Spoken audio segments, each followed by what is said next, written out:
భారతదేశానికి పుతిన్ రాబోతున్నాడు, రష్యా అధ్యక్షుడు పుతిన్. ఒకటి ఇక్కడ వ్యాపార వాణిజ్య సంబంధాలు ఇవన్నీ పైకి కనిపించేవి, అవి ఆయన వచ్చినా రాకపోయినా ఆటోమేటిక్గా జరిగిపోతాయి. ప్రధానమైనటువంటి అంశం అయితే యూరప్ దేశాలు ఒత్తిడి తెస్తున్నాయి. యూరప్ దేశాలు ఉక్రెయిన్ అంటే వాస్తవంగా రష్యాకి ఉక్రెయిన్ యుద్ధం ఆపేయాలని ఉంది. ఉక్రెయిన్తో యుద్ధం కొనసాగితే కనుక రష్యా ఆర్థికంగా సంక్షోభంలో పడే పరిస్థితి ఉంటుంది. మొన్న మధ్యన ఆ సంక్షోభం వచ్చినా ట్రంప్ అక్కడ గెలిచేటప్పటికి రష్యా కొంత కోలుకుంది, తేరుకుంది. ఇదే సందర్భంలో మళ్ళీ యూరప్ దేశాలన్నీ కలిపి ఉక్రెయిన్ని రెచ్చగొట్టే ప్రయత్నంలోనే ఉన్నాయి.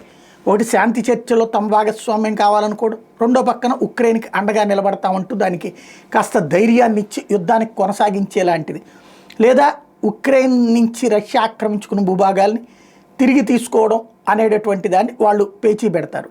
ఇక్కడ వాళ్ళకి కావాల్సింది ఏంటంటే రష్యాతో ఉక్రెయిన్ ఎప్పుడూ గొడవ పడతా ఉంటే ఆ గొడవల కారణంగా ఆంక్షలు కంటిన్యూ అవుతాయి. ఆంక్షలు కంటిన్యూ అయిన సందర్భంలో రష్యా సచ్చినట్టు ఆయిల్ తక్కువ కమ్ముకోవాల్సి వస్తుంది.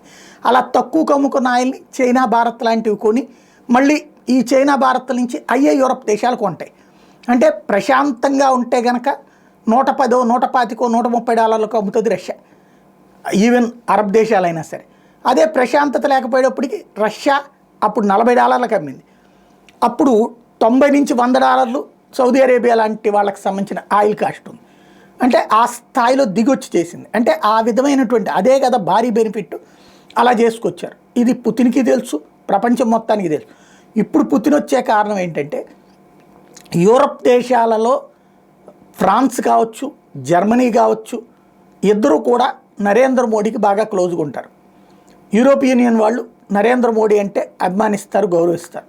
కాబట్టి నరేంద్ర మోడీ మధ్యవర్తిత్వాన్ని ఈయన అక్కడికి వెళ్ళి చెయ్యక్కర్లా, కూర్చుని మాట్లాడితే కొంత సెటరైట్ అయ్యే పరిస్థితి ఉంటుంది అన్న ఉద్దేశంతోనే ఇది చేస్తున్నట్టు కనబడుతోంది.